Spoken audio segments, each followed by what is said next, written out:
I've had people literally say, black people don't fuck with you. You've betrayed your race.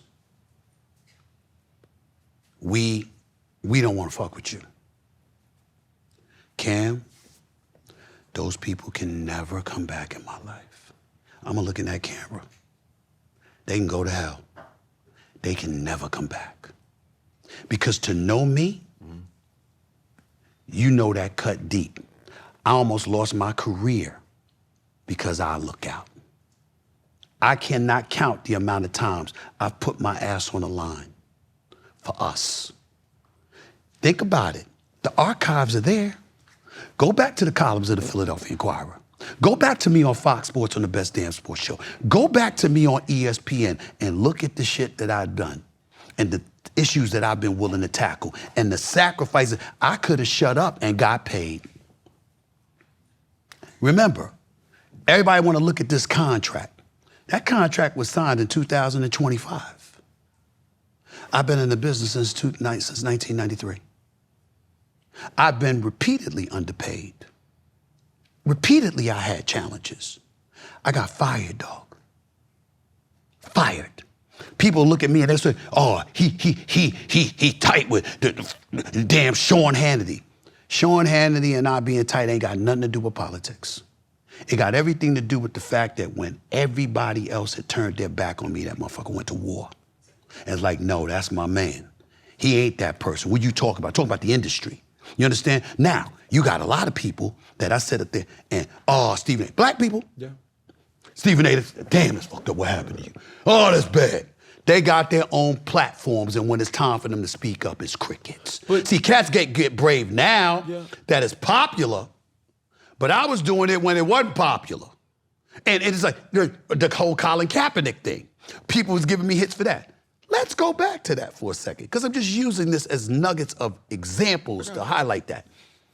So you're Colin Kaepernick. I'm not gonna bring up the fact that you started making noise after you were a reserve. It was never when you were a starter. I'll ignore that fact.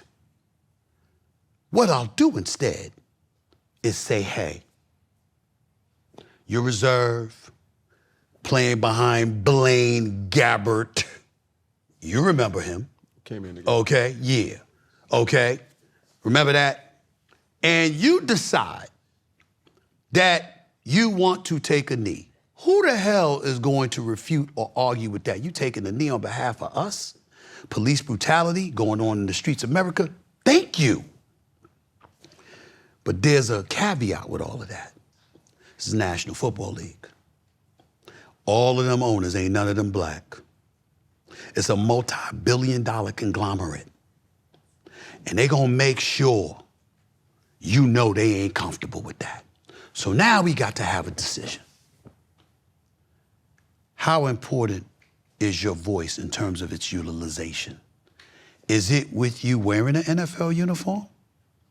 Or is it with you out on your own? We got to deduce what level of importance that is. Because remember, as you talk to me and you've gotten to know me, how many times do you say to me, damn, Stephen, are you strategic? No, sure. I'm maneuvering through the terrain because we live in a society and work in an industry where that's something that happens. Every day, Rashawn talks to me, everything is about strategy. Yeah. Everything is about strategy. I'm the one that debunks that. Bump that, I don't care, I'm gonna do this. I go to Colin Kaepernick, not to him directly. His lady wants to talk to me, wants me to help him. She's just looking for a tryout. Just a tryout. Because we all know, not only did I say he was blackballed, I didn't say he was blackballed in my cocoon surrounded by a bunch of us. I went on national television, said it. I didn't say it just on ESPN. I said it on Good Morning America. I said it on Hannity on Fox News. I said it on MSNBC. I said it on a damn Situation Room on CNN. My black ass in mainstream media on national television telling the world he's been blackballed, okay? Jay-Z works in concert with Roger Goodell. They get a tryout. These folks want one team, but no team wanted to step up. because they said they were fearful that if they didn't want him, he would accuse them of racism. Because remember, he had already filed a lawsuit against him. And then on top of it all, he had settled the lawsuit. And how many people get to sue an industry and then come back and get a job in the same industry? Him and Eric. It just don't happen, right? But they arranged a workout. So they didn't want that responsibility placed on one team. So the NFL, for the first time in its history, conducted its own workout and drew up its own waiver. He don't want to sign it. He felt that they were playing games, that the language was different. Y'all talking about, not you, but people talking about it. Who's on the phone with the general counsel for the NFL? That would be me. It's not a week or 2 weeks early or whatever. It's that morning, 9 a.m. I said, here's the waiver. This is what they said. General counsel tells me, quote us. Of course it's a different waiver, because we've never conducted an individual workout. And he just sued us. Why wouldn't we get him to sign a waiver, Stephen A., saying that you can't come at us with such claims if we gonna give you this tryout? Yeah. In return, we gonna make all of these conditions ideal for you. We gonna give you access to the tapes. You can have the tapes and everything like that. You can have your own individual workout. Oh, Cam, did I leave this out? 26 teams showed up. 26. 18 of them sent black people. 18 of them. They said, we don't want to get blamed for nothing. Go ahead. Couple hours before the workout, he decided he's going to work at an hour and 20 minutes away at a high school field. Y'all remember this story. So what I said was, I'm closing the story. So what did I say? What did I say? I said, it's over. It was nice seeing him. He will never play in the NFL again. People in an uproar, blah, blah, blah. How many years ago was that? 5, 6 years ago? Yeah. Have you seen him? No, sir. See him anyway? Have you seen him wearing a uniform? Have you seen him on an NFL field? Have you seen him on an NFL practice field? So in other words, I cover.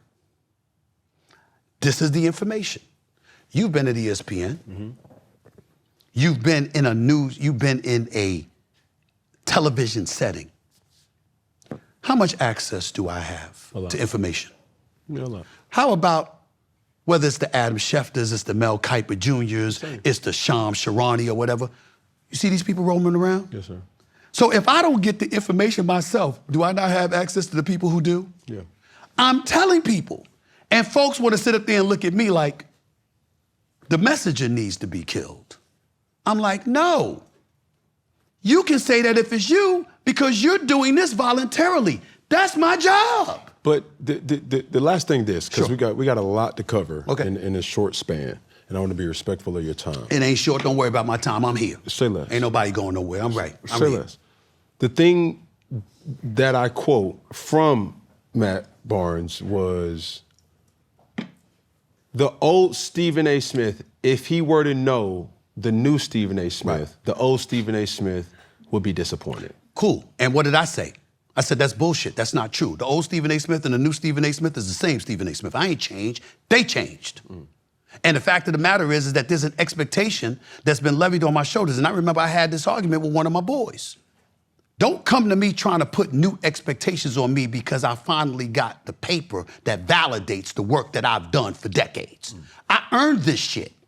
Nobody give this to me. I worked my ass off. Nobody can question that. Nobody can question my work ethic and what I accomplished and the muck and mire that I had to endure to climb this ladder and get to where I got. We're sitting up here as black people constantly talking about how we want our just due and we want what we've earned and we want what we deserve. And then a brother come along and do it and now you want to sit up there and place new expectations because I'm the one that made it. Fuck that. That's not right. I'm doing what I've always done. I didn't change. So my point is that, listen, Allen Iverson, Matt Barnes brought up Allen Iverson. Well, did you bring up the fact that me and Allen Iverson went 8 months without talking? Because Allen Iverson was upset at what I had to write about him? He didn't bring that up. He wasn't always happy with what I had to say. No athlete is always happy with what I have to say. I don't want enemies, bro. Life's too short. But I'm not here to be friends. It would be nice if I could be friends and I could be cool with every athlete that I cover. That ain't what the hell I'm here for. I'm a journalist. I got my boys. I got my peeps. I got my family. I don't need new friends. If I get them, that's cool. God has blessed me with that. That's fine. But if I don't have new friends, I'll get over it. I got enough. The point is that I'm here to do a job. And let me tell you this. This is the hard part about stomaching that. I can't tell you how much more successful I would have been, how much more money I'd have, how much more cachet I'd have if I sat there and actually did do what these people think I do.